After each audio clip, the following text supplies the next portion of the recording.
Hi, in this video, I'm going to show you how to reduce lag in Parsec. So you have to go to your settings and go under host.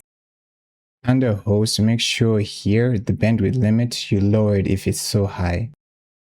You can lower it to somewhere to 10 or you can lower it down to 15.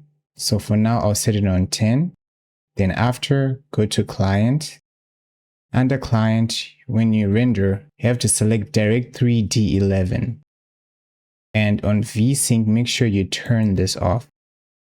And on decoder, make sure you choose a hardware or your GPU. And also here, make sure that it's off. Those are the settings you can use for you to reduce lag. Another thing is to resolution. Make sure you set it on use client resolution. And once you do that, see if it works. You're done.